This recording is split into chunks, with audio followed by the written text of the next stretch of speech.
Hi, thanks for stopping by the My Reader Minutes. Before I get started, I'd like to say that everything on my channel is alleged and, in my opinion, and done for entertainment purposes only. If you are new here, welcome. To all my new subscribers, thank you for joining me on my journey. Please like, share, and subscribe. Now let's get into it. This is the second episode for Love and Marriage Huntsville. I believe the episode is called Martell All Interview. Yeah. And basically the episode picks up where it left off last time, where Melody and Carlos are doing the podcast tour or whatever it's called. I'm not really sure what that's called. I can't remember. Anyway, the Millimeter's in the house, and he has a surprise guest. And unbeknownst to even Melody, Carlos had invited Sonny and Moses, and he introduces them, and they come out on stage. And so, Carlos is a shady character. I mean, he's out the gate. He was shady. And he goes on to say to Moses, he said, well, something to, and I'm paraphrasing, something about, you couldn't show up on the couch for Destiny, but I see you on this couch. So Sonny pipes up and says, well, you know who you need to show up for. Okay, Sonny, you're being shady too. Carlos proceeds to go on and says, as a producer, the producers are on the show are assigned talent. And the talent usually tells all their business to the producer. So they know how to produce the show, what facts and what part of your life they want to, display. And Carlos said that Destiny shared with him that she shared about her relationship with Moses to Sonny, and Sonny was providing advice like, girl, you need to leave him alone. He ain't no good, blah, blah, blah, blah, blah. As if she was plotting on her man all along. So Sonny spoke up and said, that's not true. She never confided in her. In regards to Moses, it wasn't that type of party. They weren't friends. They did not talk about him. So Carlos says, well, how did y'all hook up? How did y'all meet? Break it down. So Moses did speak and say, I guess he had gone to a family reunion or something like that. It was a family event. I'll just put it that way. And that's where he ran into Sonny. And he kind of broke down the timeline. He was like, it was last year, January 2023. And he said, I guess Destiny they had left. I guess I'm assuming Destiny had been to see him for the holidays or whatever, for the new year. And he said Destiny had left. It was like January 3rd. The event that he ran into Sonny on was January the 12th. Okay, 9 days. Okay, after he left, he said, but nothing happened. They were just saying hi, and both of them told Destiny that they had seen each other. Mo said, I synced her. We understand you synced her. Okay, thank you. Mel, and then, I guess they were trying to figure out, like, so when did you start dating, or when people trying to establish the timeline from the time that you saw her, January 12th, when did you start seeing her or whatever, communicating? So Sonny says, well, he didn't get my number until July. Okay, July. So that's when you started dating? Moses said, no, I got her number in July. We started dating in August. And they were married in September. No, I'm joking. I don't know. I don't know. Wasn't too long after that, though. Because clearly, they were married last year, I want to say, right? When that last year? I can't remember. Anyway. Mel said there's a lot of gray areas in this timeline. She said that's why I don't do gray areas. That's why I'm in black and white, because she had on a little split black and white outfit. It was cute. Cute little joke. But basically he said Destiny prioritized her career, right?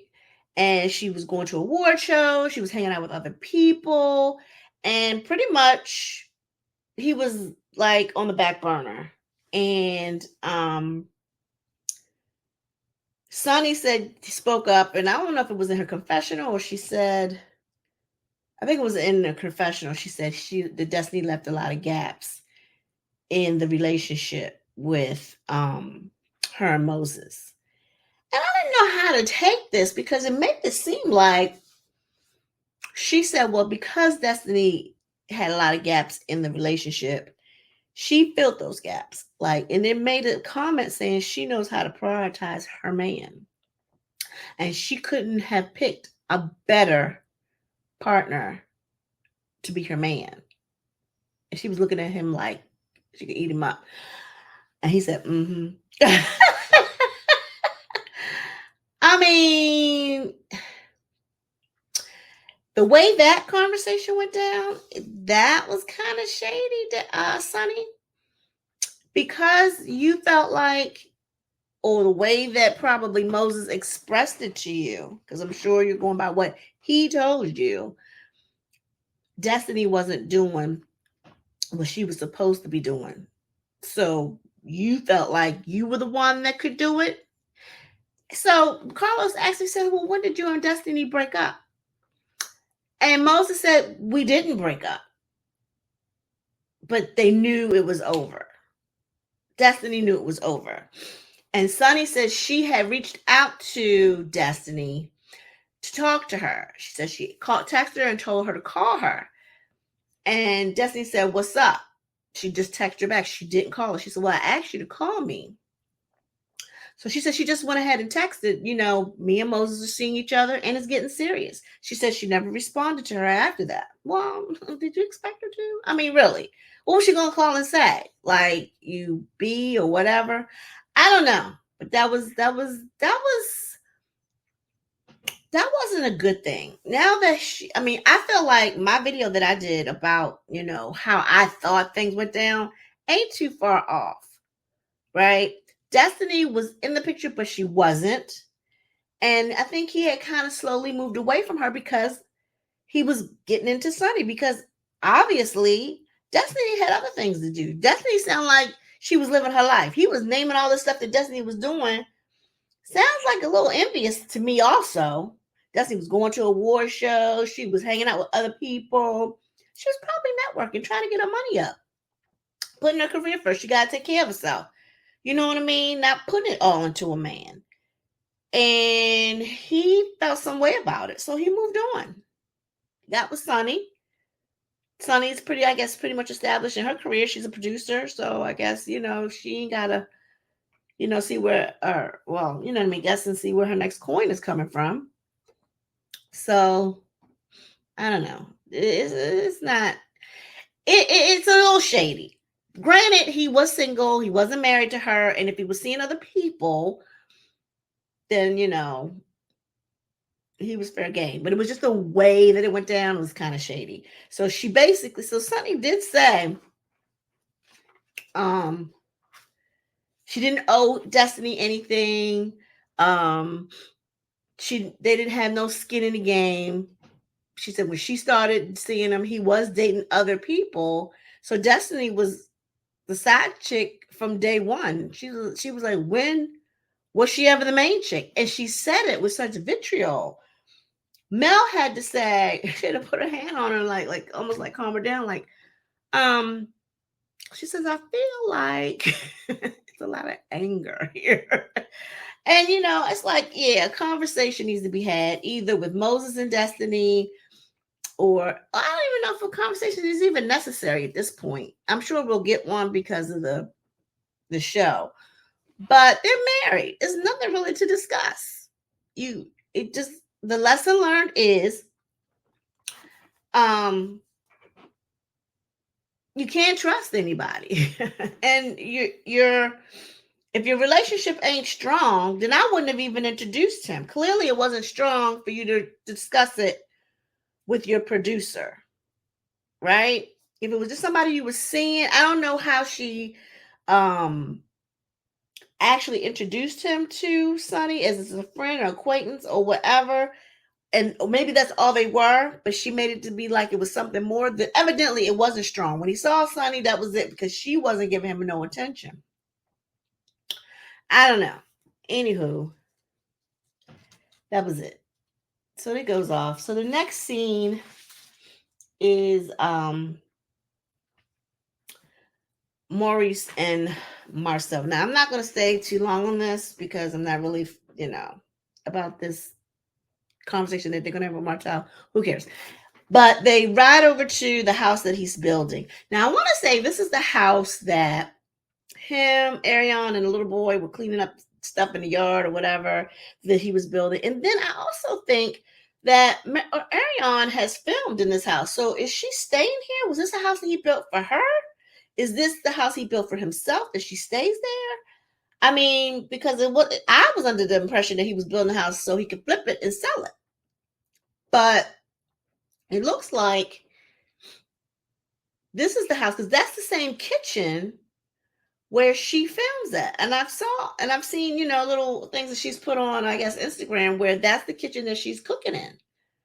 So interesting. Anywho, so they Martell and Maurice are riding in there. I guess they can't believe that Martell went to social media and had a tell-all interview. I'm assuming they're talking about the one with Tasha K. And because they didn't mention it, but their thing was, why would you do that? When they get there, they're in the kitchen, they're trying to act like they're trying to talk some sense into him. And they was like, why? What was the purpose of that? And his thing was, because she went low, talking about Mel, and I went lower. She had me locked up.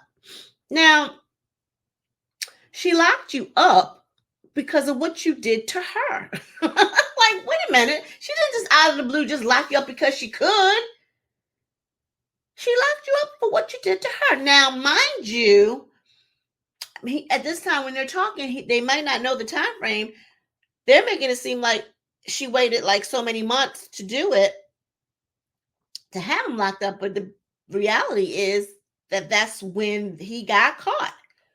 And I guess as it plays out, they'll see that once she found out that the baby mama had a copy of the video, because she ran her mouth on social media about having a copy, that's when Mel went down to the magistrate and did what she needed to do, because she wanted to prevent it from getting out on the internet. Because once it's on the internet, that's it. It's out there forever. And she didn't want to take any chances for her children to see her on the internet in that compromising position, regardless if it was with their dad or not. Who wants to see their mother doing that type of stuff to anybody?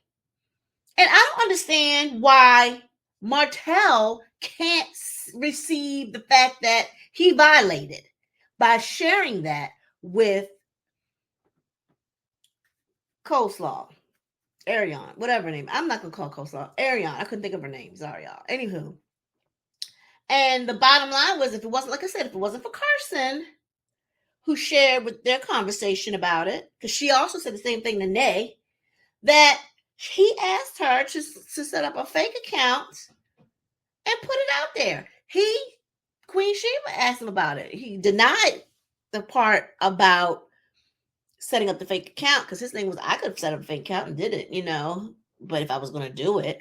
But yeah, I just sent her a snapshot of what I had. But once he sent her that snapshot, I don't think that's what did it, but I think once she found out that the baby mama had the footage or whatever, her thing was, oh no, I got to protect me and my kids. And that's what she did. So they didn't lock him up till like a year later, because that's when they actually took action on the warrant. He went to the courthouse, police station somewhere, and picked up a report. Why he was doing that, I don't know. I still think that was orchestrated too, because they wanted it a part of this storyline. He needed a storyline, and I think that's what it was. He had to go. He had a warrant anyway, so he might as well do it online, so he could spin the narrative the way he wanted it to spin, the way he wanted it to play out, to make Melody look bad. But the facts are the facts. Anyway, Marceau and Maurice are talking about, I don't know why you're doing all this, because, I guess Martell feeling some way about the fans attacking him and saying all kinds of stuff or whatever. The fans, I'm talking about the AK and millimeters.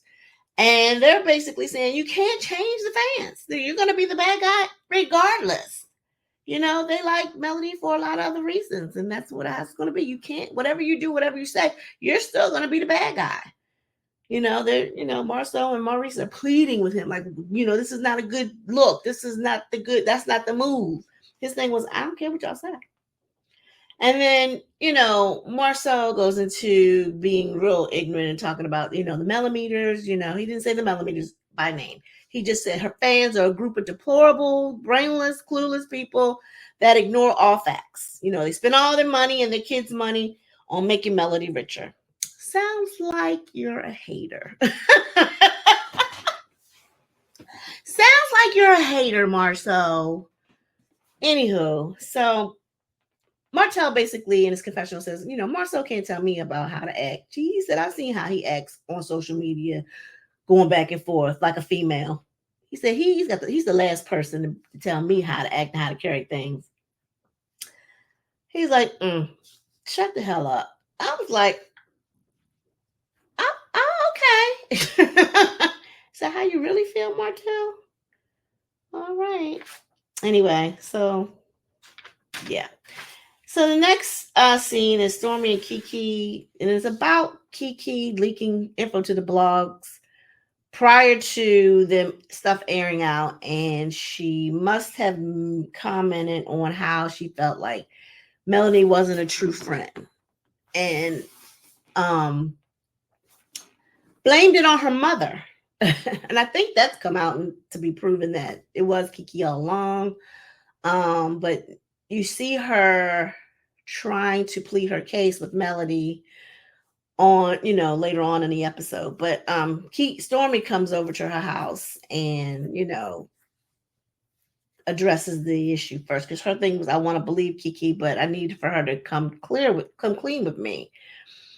And she was like telling Stormy, she felt bad after the Houston trip. She felt attacked by the counselor. She didn't like the way the counselor was coming at her. And the only one that really had her back there was Stormy. And they showed a clip of Stormy saying, how can we move forward? Y'all keep saying Kiki don't belong here, whatever. We all know what she did wasn't right. That's something when she threw the drink in the teacher's face. And she said she was sorry, but after the fact, nobody wants. It would have to be some time before Letitia probably decided to, let bygones be bygones. I don't know how long it would take, but I'm sure they would have gotten over it eventually. But she didn't have to come to Houston. She wasn't even invited to that trip. But anyway, Kiki said that, the way she felt bad, and she came home and she confided in her mom. And I guess her mom made a mistake and, shared some information with the bloggers. And and Stormy looking at her like, basically, Winch, why are you lying?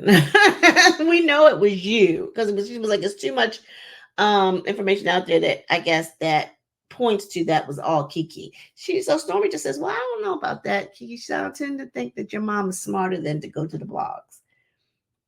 And then Kiki was like, well, look, my mom's a grown woman and I can't, take responsibility on or take ownership. That's what she said. Take ownership of what someone else does. So Stormy says, yeah, okay. She said, but you can't do that anymore. You can't, because I guess she spilled tea that wasn't supposed to be spilled prior to, the episode coming out or whatever. And so she was like, Stormy said, you're smarter than that. She said, matter of fact, I think you're one of the smartest of us all.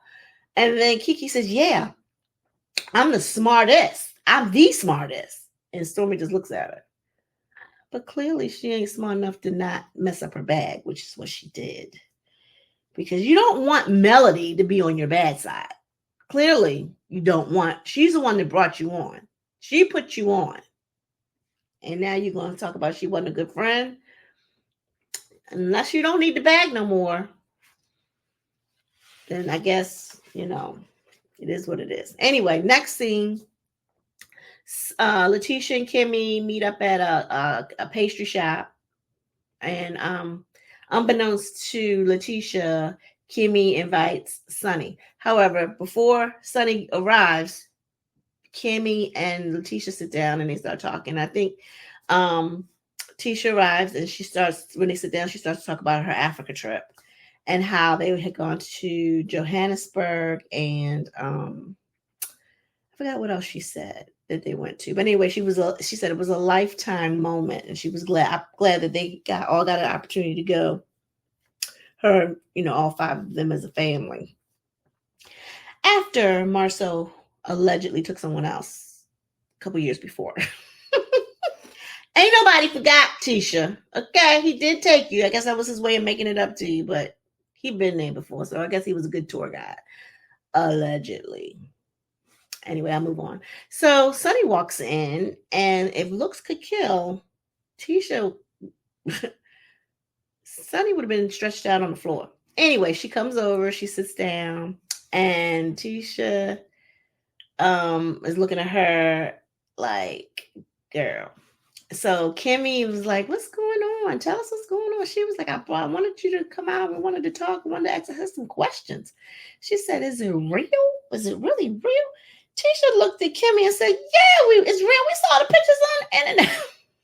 She's like, we saw the pictures on social media. Yeah, it's real. Kimmy looked at her like, oh my God. And then Tisha started going in. So Kimmy had to kind of diffuse the conversation. She said, hold up, wait a minute. Because she wanted Sonny to speak her piece. Like, okay, I just want to hear.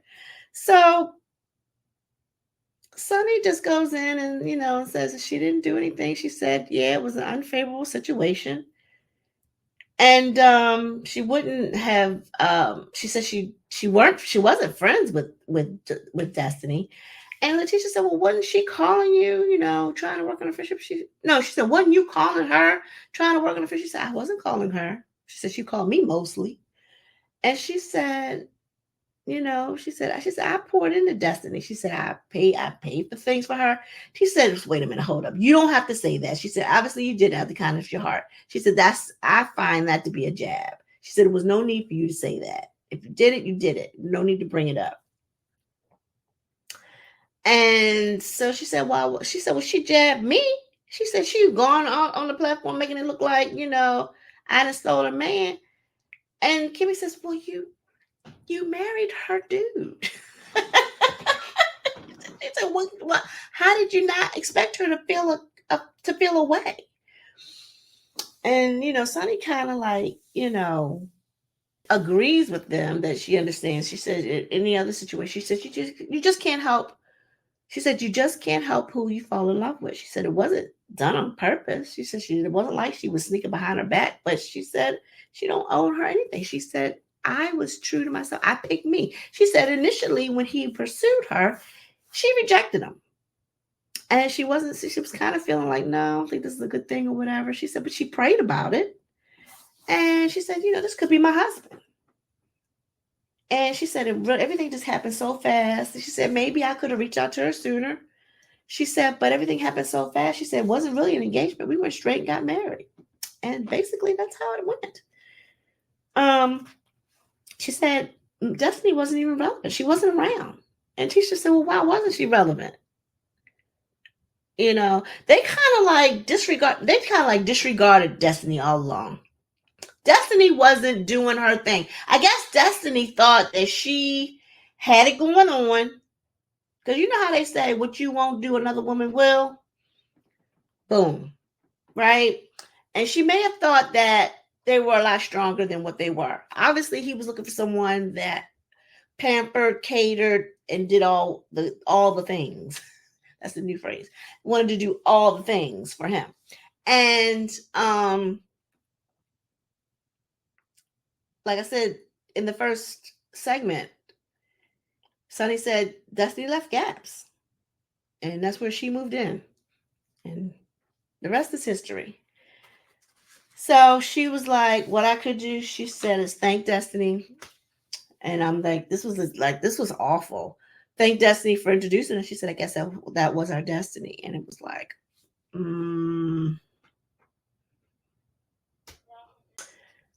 The next scene was Melody and Kiki.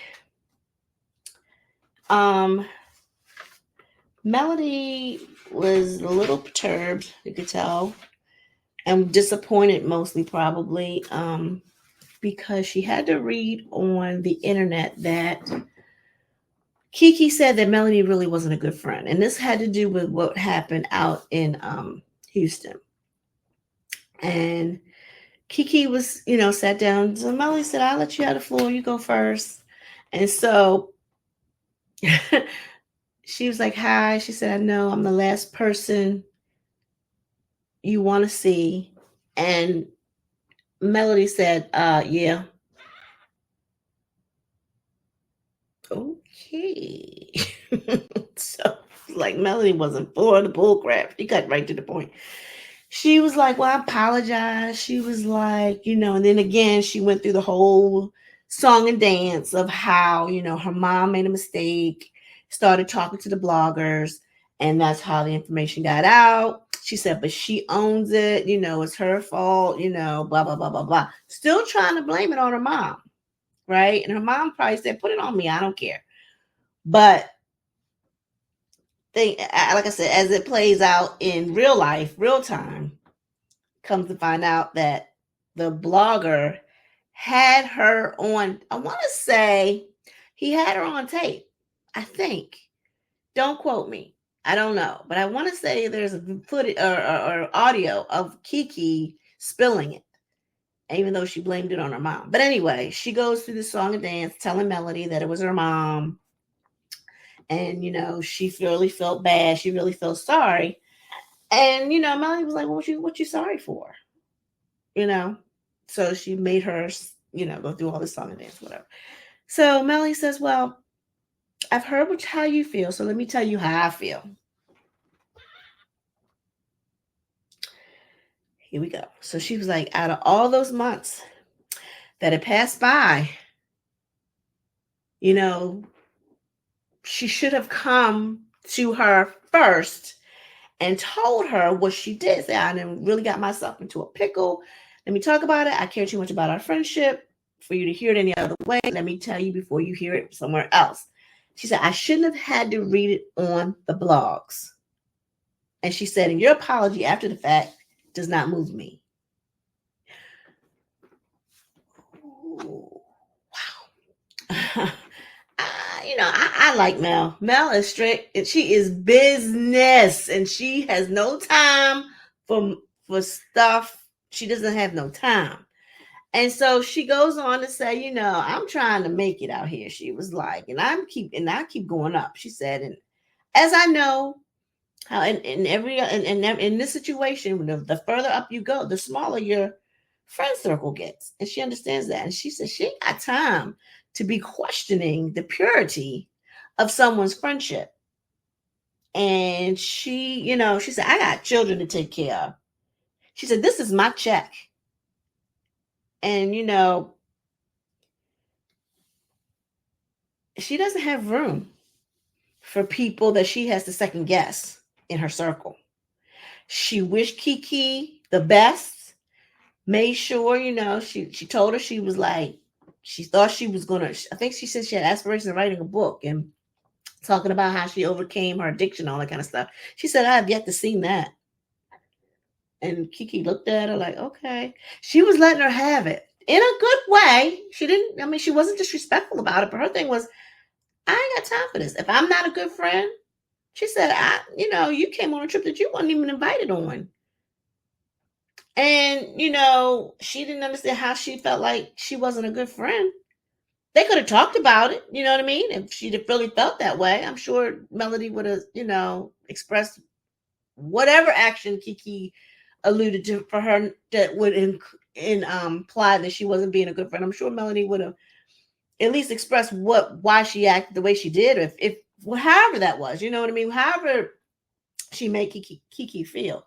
However, Melanie wasn't going for it because the fact of the matter is you're apologizing after the fact, and you didn't even apologize until it was out on the blogs that they had all this information. Anywho, Melanie said, I wish you the best on your journey. She said, but I just don't have, space for anybody that I have to second guess in my circle. And she politely walked her to the door. I was like, Mel is cold. Mel is cold. Mel is cold. But, I don't know if that's the last of Kiki. It might be. But I guess that was her nice way of saying, thank you for your services. It's not funny, but Mel was just so calm and cool and collective about it. It was like, okay, I hear what you guys say. But when she said, I know I'm the last person you want to say, Mel said, Now, I don't know if it was edited that way or what, but that was cold. She was like, And she was like, okay, well, this is what I heard what you had to say. Now listen to me. And she laid it out there for her. Anyway, that was episode 2. It was a pretty good episode. I rate this episode to be about 7-ish, 7.5. I give it 7.5. Only because I had to talk about Martell. But, he's part of the show. Anyway, please like, share, and subscribe. Leave a comment down below. Tell me what you think about this episode. What do you think about what Marceau said about the millimeters? I'm